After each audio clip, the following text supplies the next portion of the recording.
اس کی وجہ بہت سادہ ہے، اور وہ یہ ہے کہ جب ہم کسی پر تنقید کرتے ہیں تو اگر ہمارے مانوس اسالیب سے ہٹا ہوا کوئی اسلوب اختیار کیا گیا ہو یا بات بیان کی گئی ہو یا کوئی اختلاف سامنے آئے تو ہم یہ زحمت نہیں کرتے کہ اس پورے فکر کو جانیں، یعنی یہ سمجھیں کہ یہ بات ہے کیا، کس سیاق میں کہی جا رہی ہے، کہاں کہی جا رہی ہے۔ تو عام طور پر جو لوگ اس طرح کی باتیں کرتے ہیں، آپ ان کی تحریریں پڑھیے، انہوں نے نہ کبھی میزان کو اس طرح بالاستیاب پڑھا ہوتا ہے، نہ ہر جگہ سے اس کو دیکھا ہوتا ہے، نہ میری دوسری تصنیفات دیکھی ہوتی ہیں۔ بہت سے لوگ ہیں کہ ان کو معلوم بھی نہیں کہ مقامات نام کی بھی کوئی کتاب ہے۔ یہ جو دونوں مضامین آپ نے پڑھے ہیں، یہ دیکھیے کہ یہ کب کے لکھے ہوئے ہیں۔ اس کتاب میں ہر مضمون کے نیچے جب سے یہ شائع ہو رہی ہے، ان کی تاریخ تصنیف بھی لکھی ہوتی ہے۔ 2009 میں حدیث و سنت کے فرق والا مضمون لکھا گیا ہے، بالکل ایسے ہی، اور اس کا ایک پس منظر ہے، یعنی یہ ایسے نہیں لکھا گیا تھا۔ ہمارے ملک کے ایک بہت جلیل القدر عالم، جن کے لیے میرے دل میں بے پناہ عزت ہے، مولانا زاہد الراشدی صاحب نے اپنے رسالہ شریعہ میں ایک مضمون لکھا تھا، اور اس میں انہوں نے یہی بات کہی تھی کہ جب یہ کہہ رہے ہیں کہ سنت تو بس یہ ہے، تو اس کا مطلب یہ ہے کہ وہ دسیوں احکام جو ہمیں حدیث سے معلوم ہوتے ہیں، ان کو کیا انہوں نے دین سے الگ کر دیا ہے؟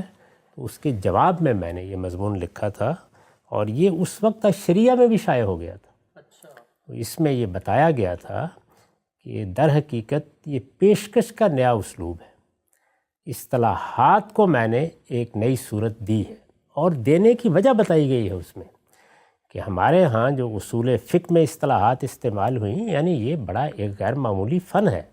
ایسا نہیں ہے کہ سب کچھ کو دریا برد کرنا ہے، لیکن اس میں بعض اصطلاحات انتہائی ناقص ہیں۔ ان کے اندر جو تعبیریں اختیار کی گئی ہیں، جب آپ ان کا اطلاق کرتے ہیں تو پورے دین کی صورتحال بالکل تبدیل ہو جاتی ہے، اس کا تاثر خراب ہوتا ہے۔ تو اس میں یہ بتایا گیا ہے کہ یہ کیوں کیا گیا ہے، یعنی وہ اصطلاحات جو ہمارے ہاں عام طور پہ استعمال ہو رہی تھیں، ان کو جب نئے سرے سے آپ ایک دوسری صورت دیتے ہیں تو لوگوں کو یہ خیال ہوتا ہے کہ فلاں چیز نکل گئی۔ اس میں دیکھیے آپ نے خود پڑھا ہے، یہ بتایا گیا ہے کہ دین میں کچھ نہیں نکلا، عنوانات تبدیل کر دیے گئے، عنوان تبدیل کیا گیا ہے۔ یعنی آپ ان سب کو سنت کہہ رہے ہیں، نہیں کہنا چاہیے۔ تو سنت کی میں نے ایک تعریف کی ہے، یا اس کا ایک تعارف کرایا ہے اپنی کتاب میزان میں۔ پھر یہ بتایا ہے کہ اس سنت کی تعین کیسے ہوگی، اس کے لیے 7 اصول بیان کیے ہیں۔ جب سنت کی اس طریقے سے تعین ہو جاتی ہے تو پھر سوال یہ ہے کہ جو چیزیں روایات میں بیان ہوئی ہیں وہ کیا ہے۔ تو یہ نہیں کہا گیا کہ وہ دین نہیں ہے، یہ بتایا گیا ہے وہ دین کی کیا نوعیت رکھتی ہیں۔ کیا وہ اصل دین ہے؟ نہیں، وہ ان کی تفہیم تبیین ہے۔ یعنی جو فرق اصل اور شرع میں، اصل اور فرع میں ہوتا ہے، متن اور شرع کو آپ ایک جگہ نہیں رکھ سکتے، اسی طرح اصل اور فرع کو بھی ایک جگہ نہیں رکھ سکتے۔ یہ بات تو اللہ ہی مجھے بتا سکتا تھا کہ سور کا کھانا میں نے حرام کر دیا، یہ تو میں خود نہیں بتا سکتا تھا، لیکن اس کے نیچے بہت سے فروع ہیں جن کا اب میں استنباط کر سکتا ہوں۔ یعنی جب مجھے یہ معلوم ہو گیا کہ وہ قاعدہ عامہ کیا ہے جس پر اللہ تعالیٰ نے اپنے اس حکم کو مبنی کیا ہے، اس پر یہ جزوی حکم کس طریقے سے دیا گیا ہے، اس کے پس منظر میں کیا چیزیں کار فرما ہے، اس کا اطلاق خود اللہ تعالیٰ نے کس طریقے سے کیا ہے، تو یہ علم جب میرے پاس آ گیا تو اصل آ گئی۔ اس اصل کی بنیاد کے اوپر اب فرع زیر بحث آئے گی۔ تو روایتوں میں، حدیثوں میں جو دین بیان ہوا ہے وہ فرع کی نوعیت کا ہے۔ یہی بات یہاں کہی گئی ہے کہ جو باتیں حدیث میں آئیں گی وہ یا تفہیم و تبیین ہوگی، اصل دین کی تفہیم و تبیین، اور یا کیا ہوگا، اصل دین پر اللہ کے پیغمبر کے عمل کا بیان ہوگا۔ تو میں نے یہ عرض کیا ہے کہ ایک کے لیے تفہیم و تبیین ہی کا لفظ موضوع ہے، اور دوسری کے لیے اسوہ حسنہ کی تعبیر بہتر ہے۔ تو یہ تعبیرات تبدیل ہونی چاہیے، اصطلاحات بدلنی چاہیے۔ اب جب میں یہ بات کہوں گا تو اس کے جواب میں یہ ہوگا کہ پرانی اصطلاحات میں کیا مسئلہ تھا، تو پرانی اصطلاحات میں کیا مسئلہ تھا اس کو میں نے وہیں بیان کر دیا، بیان کیا اس میں کہ اس سے اصل اور فرع میں خلط مبس پیدا ہوا ہے، اس لیے ضروری تھا کہ اس کو تبدیل کیا جائے، اور میں اصرار سے کہتا ہوں کہ اس کو تبدیل ہونا چاہیے، سنت کو بالکل الگ کر کے پیش کرنا چاہیے، اور روایات تو تاریخی ریکارڈ ہے، اس میں ہر طرح کی چیزیں موجود ہیں، اس میں قصے ہیں، کہانیاں ہیں، سوانے ہیں، واقعات ہیں، وہ کیا سارا کا سارا دین ہوتا ہے؟ اس میں جو دین کی باتیں بیان ہوئی ہیں وہ اصل نہیں ہیں، وہ تفہیم و تبیین کی نوعیت کی ہیں یا اسوہ حسنہ کا بیان ہے۔ تو یہ چیز کو کیسے پیش کرنا ہے، لوگوں کے سامنے کیسے رکھنا ہے، علم کی دنیا میں اس کا تعارف کیسے کرانا ہے، یہ وہ مسئلہ ہے۔ تو یہ کسی فن کے اندر داخل ہو کر اور اس کے پورے اطلاقات کو سمجھ کر ہی آدمی یہ اندازہ کر سکتا ہے کہ کوئی کام کیوں کیا گیا ہے۔ تو اگر چند سنی ہوئی باتوں کی بنیاد پر لوگ تبصرے کرنا شروع کر دیں تو پھر ظاہر ہے کہ جب اس کی وضاحت کی جائے گی تو اسی طرح کا تاثر ہوگا۔ اچھا خان صاحب، یہ تو آپ نے بڑی خوبصورتی سے واضح کیا سنت اور حدیث کا فرق اس مضمون میں 2009 میں، آج سے کوئی 12-13 سال پہلے یہ چھپ بھی چکا ہے، تفصیل سے آپ نے لکھا بھی ہے، یہ بات تو یہاں کی ہو گئی۔ یہ جو اجتہاد کے بارے میں آپ کی رائے ہے جس کو میں نے پڑھا، اور بالعموم لوگوں نے یہ تاثر قائم کیا کہ جیسے آپ قرآن و سنت کے علاوہ یا ان کے اندر اگر کوئی علت بیان ہوئی ہے، کوئی حکم بیان ہوا ہے، اس سے مماثل صورتحال پہ کوئی اطلاق کرنا ہے، شاید اس کے بھی قائل نہیں تھے اور صرف ایک جامع طور پہ جس کو آپ کہتے ہیں ظاہریت کی بنا پہ کہتے تھے کہ ہم صرف یہیں پہ کھڑے ہوئے ہیں، جو قرآن میں آ گیا، جو سنت میں آ گیا، اس میں آپ نے بیان کیا ہوا پانی کی طرح ضرورت ہے اور گناگوں مسائل پیش آئیں گے اور قیامت تک آئیں گے اور علماء کی ذمہ داری ہے کہ اس میں اجتہاد کریں اور فقہاء نے یہی کام کیا ہے۔ تو یہاں پر بھی آپ نے اس چیز کو پوری طرح سے نہ صرف یہ کہ تسلیم کیا بلکہ اس پوری کتاب میں خود اپنے اجتہادات اور اپنے اطلاقات اور اپنی جو فقہ ہے اس کو بھی اس میں بیان کیا۔ تو اس معاملے میں بھی غلط فہمی ہوئی ہے بالعموم لوگوں کو۔ یہ مضمون بھی دیکھیے، اس کے آخر میں تاریخ لکھی ہے 2011 کا لکھا ہوا ہے، جی، یعنی یہ آج کی چیزیں نہیں ہیں۔ 2007 میں میزان پایہ تکمیل کو پہنچی ہے، اس کے بعد میں نے یہ مضامین وقتاً فوقتاً لکھے، اور اس وقت بھی اسی لیے کہ بعض علمی حلقوں کی طرف سے یہ چیزیں سامنے آتی تھیں تو میں نے یہ بتایا کہ میں کیا کر رہا ہوں، یہ بتا رہا ہوں آپ کو کہ فقہ کو شریعت سے الگ کر کے پیش کرنا ناگزیر ہے۔ یعنی یہ مجتہد فی مسائل ہیں جتنے بھی ہیں، ان پر میں رائے دے رہا ہوں، آپ رائے دے رہے ہیں۔ یہاں پہ وہی بات ہے کہ اصل اور فرع کو ایک نام نہ دیں، اصل کو اصل کی جگہ رکھیں، فرع کو فرع کی جگہ رکھیں، یہ ضروری ہے۔ اس کے بغیر نہ اصل کی حقیقت واضح ہوتی ہے، نہ فرع کا تعلق واضح ہوتا ہے۔ تو اس پہ کوئی شخص مجھ سے اختلاف کر سکتا ہے، کوئی ایسی بات نہیں، پورا کا پورا ایک علم موجود ہے۔ آپ جانتے ہیں کہ حدیث اور سنت میں ہمارے ہاں کیا فرق کیا گیا؟ یہ فرق کیا گیا کہ ایک کے بارے میں یہ کہا گیا کہ یوجب العلم، دوسری کے بارے میں کہا گیا یوجب العمل، پھر یہ بتایا گیا کہ وہ قطعی ہے، یہ ظنی ہے، یہی ہے نا؟ اچھا، یہ بات کہ بھائی ظنیات سے استدلال کرنا ہے، کون آدمی اس سے انکار کر سکتا ہے؟ خود ہم جو کچھ بیان کر رہے ہوتے ہیں وہ دوسروں کے لیے ظنیاتی کے درجے کی چیز ہوتی ہے۔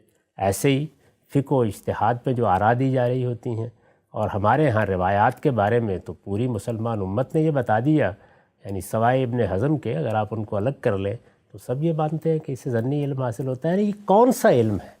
یعنی کیوں قابل قبول ہو جاتا ہے ظنی ہونے کے باوجود؟ اس لیے کہ یہ قطعی پر مبنی ہے۔ اگر اس میں آپ نے وہ بحث پڑھنی ہو تو شاطبی میں موافقات میں اس پر ایک بڑی تفصیلی بحث کی ہے کہ دین میں جو اصل قطعی ہے ان چیزوں کو اس پر مبنی ہونا چاہیے، اسی سے ان کا تعلق واضح ہوتا ہے، اسی سے ان کی حیثیت واضح ہوتی ہے، یہ کہیں چلی نہیں گئیں، ان کو کس جگہ رکھنا ہے، فرع کو فرع کی جگہ، اصل کو اصل کی جگہ۔ ٹھیک، ہم سب آگے بڑھاتا ہوں اس سلسلے کو۔ اچھا، یہ بھی آپ بیان فرمائیے گا، ہمارے ہاں اس وقت ایک بحران آپ کہہ سکتے ہیں، ایک انحطاط ہے کہ ہماری اپنی جو ماضی کی علمی روایت ہے، ماضی کی جو تراث ہے، خود علماء کا مختلف نقطہ نظر ہیں، اس سے بھی اس درجے تمسک نہیں ہوتا اور قریب عہد کی چیزوں کو ہی ہم پورے علم کی ریپرزنٹیشن قرار دے دیتے ہیں۔ میں کتاب کا یہاں حوالہ دے کر آپ سے پوچھوں گا، ہمارے محسن اور دوست ہیں ڈاکٹر عمار خان ناصر صاحب، انہوں نے ایک کتاب لکھی قرآن و سنت کا باہمی تعلق، اور علم کی ہسٹری کو ٹریس کر کے صحابہ اکرام کے بعد امام شافعی سے لے کر فکر فراہی تک اور آپ کے اطلاقات کو انہوں نے واضح کیا۔ تو یہ حدیث و قرآن و سنت کا باہمی تعلق کیا ہے، اس کو اس پس منظر میں رکھ کے انہوں نے سمجھایا۔ تو کیا آپ اس چیز کی ضرورت محسوس کرتے ہیں کہ جو لوگ آپ کی اس فکر یا آپ کی جو بھی کنٹریبیوشن ہے اس سے تائید اور اختلاف سے قطع نظر سمجھنا چاہتے ہیں کہ بات کہاں کھڑی ہوئی ہے، ان کو تاریخ کے تناظر میں ان بحثوں کو رکھ کے اس کو پڑھنا چاہیے؟ یقیناً میں نے تو بہت لوگوں کو توجہ دلائی ہے، اور میں نے ہمیشہ مولانا عمار خان ناصر صاحب کی اس کتاب کو خراج تحسین پیش کیا۔ وہ صرف یہی نہیں کہ ہمارے فکر کو اس پورے پس منظر میں رکھ کے بتا دیتی ہے، بلکہ وہ لوگوں کو یہ بھی سمجھاتی ہے کہ ابتدا سے یہ مباحث کیسے پیدا ہوئے، اس میں اصطلاحات کا کیا مفہوم رہا، ان کے اطلاق کی کیا صورتیں رہیں، اہل علم ان کو کس طرح سمجھتے رہے. انہوں نے بتایا ہے کہ امام ابن حزم کا نقطہ نظر کیا ہے، اس سے پہلے شوافع احناف کا کیا معاملہ رہا. جو اصولین بالعموم ایک دوسرے طریقے سے چیزوں کو دیکھتے ہیں، انہوں نے ان سب چیزوں کی کیسے توضیح کی. پھر انہوں نے امام شاطبی اور شاہ ولی اللہ کو سامنے رکھ کر یہ مقاصد کی بنیاد پر جو ایک جامع تعبیر اختیار کی جاتی ہے اس کا تجزیہ کیا، اور پھر یہ بتایا ہے کہ فراہی مدرسہ فراہی میں یہ سب چیزیں کس طرح سامنے آئی ہیں. اس میں بھی بعض لوگ بڑی دلچسپ بات کرتے ہیں، یعنی اگر میں نے کوئی نتیجہ نکال دیا ہے تو وہ نتیجہ چونکہ میں نے نکالا ہے تو اس لیے اس کا فکر فرائی سے کیا تعلق. پھر تو علمی طریقے سے تجزیہ کر کے بتانا چاہیے کہ جو بات کہی گئی ہے اس کا نتیجہ نکلتا ہے یا نہیں نکلتا. تو ایسے ہی ہوتا ہے ہمیشہ، یعنی جب کسی علم یا فن کی ابتدا ہوتی ہے تو پہلے مرحلے میں تو چیزیں ایسے ہی سامنے آتی ہیں، آہستہ آہستہ اس کے اطلاقات کر کے دکھائے جاتے ہیں کہ اس بات کو مان لیا جائے تو دیکھیے اس کا اطلاق اس چیز پر بھی ہوتا ہے، اس چیز پر بھی ہوتا ہے، اس چیز پر بھی ہوتا ہے. ایک ہم سے جو آپ نے آخر میں بات کی، اس کو ایک متفرق سوال کے طور پہ میں سامنے رکھنی چاہ رہا تھا، دوبارہ پوچھ لیتا ہوں. اعتراض یہ بالعموم کیا جاتا ہے کہ جی آپ فکر فراہی کے امین ہیں، آپ کہتے ہیں کہ جو اصول ہیں مولانا فراہی کے انہوں نے بیان کیے اس پر آپ کھڑے ہوئے ہیں، ان پر اطلاق کر کے چیزوں کو آگے بڑھاتے ہیں. نبی اور رسول کا ایک بنیادی فرق آپ کے نزدیک بھی ہے، فکر فراہی کے باقی دیگر اکابر علماء بھی کر رہے ہوتے ہیں، خود مولانا امین حسن اصلاحی کے بھی فرق نظر آتا ہے. لیکن پوچھا یہ جاتا ہے کہ اس فرق کو مان لینے کے باوجود غامدی صاحب یہ تو ہم سے کہہ دیتے ہیں بھئی ان دونوں میں آپ فرق کریں، لیکن جو نتائج انہوں نے نکالے وہ نتائج تو خود فکر فراہی کے علماء نہیں نکال رہے. اچھا اگر نہیں نکال رہے تو پھر یہ نہ کہیں جی کہ فکر فراہی جو ہے اس کے مطابق نبی اور رسول کے فرق کے اطلاقات میں یہ، کیونکہ فکر فراہی تو یہ اصول ماننے کے باوجود ان نتائج تک نہیں پہنچی. یہ بھی بالکل ایک غیر علمی بات ہے. جب کسی فکر کی ابتدا ہوگی تو اسی طریقے سے ہوگی. یعنی آپ حنفی فکر کو ذرا پڑھیے، اصول قائم ہو جاتے ہیں، بعض بنیادی چیزیں واضح ہو جاتی ہیں، اس کے بعد جو اہل علم ہے وہ ان کا اطلاق کر کے دکھاتے ہیں، اور اطلاق میں بھی بعض اوقات اختلافات ہو جاتے ہیں. یہ جو آپ نے تعبیر اختیار کی امین، میں نے اس طرح کوئی دعویٰ کبھی نہیں کیا. میں مدرسہ فرائی کے طالب علموں میں سے ایک طالب علم ہوں، اور ہمیشہ میں نے کہا ہے کہ استاذ امام امین حسن اصلاحی کی جو شاگرد رہے ہیں یا ان کے تلامذہ ہیں یا ان کے شاگرد ہیں، میں تو ان میں سے پچھلی صفوں میں بیٹھنے والا ایک طالب علم ہوں. اس سے زیادہ میں نے کوئی بات کبھی نہیں کی، اور نہ میں اس طرح کے دعوے کرتا ہوں. ایک طالب علم کے طور پر ظاہر ہے کہ جو چیز سامنے آئے گی میں اس کا اطلاق کروں گا، یہ بتاؤں گا کہ یہ اگر مقدمہ قائم ہو گیا ہے تو اس سے یہ لازمی نتیجہ نکلتا ہے. یعنی دونوں مقدمات اگر موجود ہیں تو صغرا و کبرا کے بعد ایک نتیجہ نکلنا ہے. آپ کہہ سکتے ہیں کہ یہ نتیجہ صحیح نہیں نکالا گیا، لیکن یہ کہ نتیجہ وہیں سے نکالا گیا ہے. پھر یہ کہ یہ نبی اور رسول کا جو فرق ہے، کیا یہ پہلی مرتبہ مدرسہ فرائی میں ہوا ہے؟ کوئی تفسیر اٹھا کے دیکھیں، ہر جگہ یہ فرق کیا جا رہا ہے، ہر شخص اس کو بیان کر رہا ہے. ابن حزم نے الاحکام فی اصول الاحکام میں جو مقدمہ لکھا ہے جس میں اصطلاحات کی توضیح کی ہے، اس میں دیکھیے نبوہ کا عنوان الگ اور رسالہ کا عنوان الگ، دونوں میں فرق متعین کیا ہے. آپ پڑھ لیجئے نکال کے، یہ ان کی اصول فقہ پر کتاب ہے نا، اور کوئی ایسی کتاب تو نہیں ہے کہ جو کہیں غائب ہو گئی ہے، اب بھی شائع ہوتی ہے. اسی طریقے سے کوئی تفسیر اٹھائیے دیکھیے، زمخشری بیان کرے گا، اس کو ہمارے دوسرے مفسرین بیان کریں گے، رازی بیان کریں گے، سب کے سب بیان کر رہے ہوتے ہیں کہ نبی اور رسول میں کیا فرق ہے. کیا فرق ہے؟ یعنی فرق ہے یہ تو واضح ہے. یہ آپ کے علم میں ہوگا کہ سورہ حج کی جو تفسیر ہے اس پہ عام طور پر جب یہ آیت آتی ہے کہ وَمَا أَرْسَلْنَا مِن قَبْلِكَ مِن رَسُولٍ وَلَا نَبِيٍّ، تو اس کے تحت یہ بحث کی جاتی ہے. اسی طرح سورہ مریم میں جو سیدنا موسیٰ کے بارے میں یہ کہا ہے کہ نبی الرسولہ، تو وہاں پر بھی یہ بحث کی جاتی ہے. تو کوئی تفسیر اٹھائیے. خود اس کے تحت زمخشری نے کیا لکھا ہے؟ لکھا ہے کہ دلیل بین علی تغایر النبی والرسول، یعنی نبی اور رسول کے درمیان فرق کے لیے ایک تنہا یہ آیت کافی ہے اور ایک واضح دلیل ہے یہ. اسی طرح مولانا سید مولانا صاحب مودودی نے سورہ مریم میں ایک بڑا تفصیلی نوٹ لکھا ہے کہ اس میں فرق تو سب مانتے ہیں، فرق کیا ہے؟ یعنی فرق کر رہے ہیں نا، یہ تو طے ہو گیا کہ فرق ہے، فرق کیا ہے؟ تو آپ دیکھیں گے اس میں مختلف اہل علم کی آراء نقل کر رہے ہیں. ہمارے اپنے زمانے میں عالم عرب میں بہت نمایاں مفسر ہیں، ابن عاشور، ان کی تفسیر شائع ہو چکی ہے تحریر و تنویر کے عنوان سے، اس میں بھی فرق بیان کیا گیا ہے. اور فرق بیان کرنے کے بعد انہوں نے لکھا ہے کہ تحقیق یہ ہے، یعنی یہ بتایا ہے کہ میری تحقیق یہ ہے. تو یہ فرق ہم نے بھی متعین کیا ہے. تو آپ دیکھیے کہ فرق تو ہے، کیا فرق ہے؟ تو تقابل کر کے ذرا علمی طریقے سے دیکھیے کہ فرق اب متعین ہوا ہے یا اس سے پہلے فرق متعین کیا جا رہا تھا. تو علم اسی طرح سے آگے بڑھتا ہے، اس میں اطلاقات بھی ہوتے ہیں، اس میں مضمرات کھولے بھی جاتے ہیں. یہ کیا طریقہ ہے کہ آپ تمام اطلاقات کو امام ابو حنیفہ کے ہاں تلاش کریں؟ آج تک اطلاقات ہو رہے ہیں، حنفی فقہا کر رہے ہیں.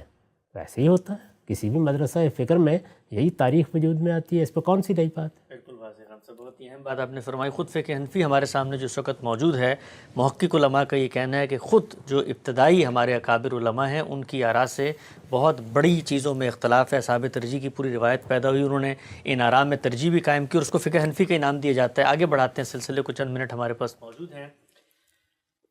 گزشتہ دنوں کرناٹک ہائی کورٹ نے ایک فیصلہ دیا اور ہر طرف سے ایک بازگشت آئی کہ یہ فیصلہ غامدی صاحب کی حجاب سے متعلق جو آراء ہیں ان کی تائید میں دیا گیا ہے. میں اس بحث میں نہیں چاہتا کہ فیصلے میں آپ کے حوالہ نقل ہوا ہے یا نقل نہیں ہوا، یا جج صاحب نے آپ کی کسی رائے کو حوالہ بنایا یا نہیں بنایا. دو ٹوک سوال ہے آپ سے. سوال یہ ہے کہ جو کچھ آپ کی اختلاط مرد و زن، پردہ کئی، حجاب کے متعلق آراء موجود ہیں، دنیا کے کسی خطے میں کوئی عدالت آگے بڑھ کے یہ کہتی ہے کہ بھئی غامدی صاحب کے دلائل بڑے ہی براہین قاطع اور بڑے ہی مبرہن اور بڑے ہی واضح دلائل ہیں، ان کی بنیاد پر ہم فیصلہ دیتے ہیں، تو کیا آپ اپنی کسی رائے پر کسی جج کو فیصلہ دینے کی اجازت دیں گے اور اس طرح کے معاملے میں اس کی تائید کریں گے؟ میرا خیال ہے، جہاں تک مجھے یاد پڑتا ہے، یہ سوال آپ نے مجھ سے کیا تھا، تو اس وقت میں نے اس کا بڑا تفصیلی جواب دیا تھا کہ میں اس طرح کے شخصی معاملات میں کسی عدالت کی مداخلت کو جائز ہی نہیں سمجھتا، کسی حکومت کا یہ حق ہی تسلیم نہیں کرتا. یعنی یہ تو ایک شخصی معاملہ ہے. خواتین کو حجاب کرنا ہے، نقاب لینی ہے، کوئی اور کام کرنا ہے، خاص طرح کا لباس پہننا ہے، ان میں سے کسی چیز میں کسی عدالت کو فیصلہ کرنے کا حق ہی نہیں ہے. میری رائے ہو، کسی اور کی رائے ہو. اس سے پہلے جو ہندوستان کی سپریم کورٹ نے طلاق کے بارے میں فیصلہ کیا تھا، میں نے تو اس پر بھی یہی تنقید کی تھی کہ یہ عدالت کا کام نہیں ہے. یعنی یہ کام نہیں ہے کہ وہ مذہب طے کرنا شروع کر دیں. یہ تو لوگوں کا کام ہے، اس مذہب کے ماننے والے، یہ قومی ریاستیں ہیں، ان کے علماء، ان کے فقہاء طے کریں گے، اس کے مطابق جس رائے کو چاہیں اختیار کریں. ہمارا یہ کام نہیں ہے کہ ہم شخصی معاملات میں مداخلت کریں. ریاست کا دائرہ میں نے بار بار متعین کر کے بتایا ہے کہ صرف دو چیزیں ہیں، ایک حق تلفی کو روکنا اور دوسرے جان مال آبرو کے خلاف زیادتی کو روکنا. اس کے لیے قوانین بنائے جاتے ہیں. یہ قوانین سد ذریعہ کے اصول پر بھی بنائے جاتے ہیں، اور جب کوئی جرم ہو جاتا ہے تو اس کے سد باب کے لیے بنائے جاتے ہیں. قانون کا دائرہ یہی ہے. میرے نزدیک تو اس طرح کے معاملات میں نہ عدالتوں کو مقدمات لینے چاہیے، نہ اس کے فیصلے کرنے چاہیے، نہ اس طرح کے معاملات میں ایسی آراء دینی چاہیے.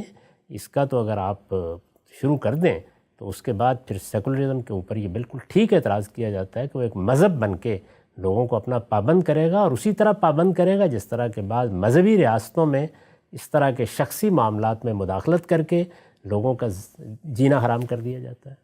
اس طرح کا کام کبھی نہیں کرنا چاہیے. ریاست کا ایک دائرہ ہے، باقی چیزیں اللہ اور بندے سے متعلق ہیں. وہ فیصلہ کریں گے کہ ہمیں اپنے پروردگار کی کیا بات قبول کرنی ہے، کیسے قبول کرنی ہے، اس کو کیسے سمجھنا ہے. یہ سب فیصلے لوگوں کو کرنے ہیں. ہمیں اگر کسی موقع کے اوپر ان سے بات کرنی ہے تو تبلیغ، تلقین، نصیحت کے اسلوب میں کرنی ہے. اس سے آگے ہمارا کوئی کام نہیں. جی ہاں، ہمارا وقت یہاں پہ مکمل ہوتا ہے. دوبارہ حاضر خدمت ہوں گے کل انشاءاللہ. اجازت دیجیے، اب تک آپ کا بہت شکریہ.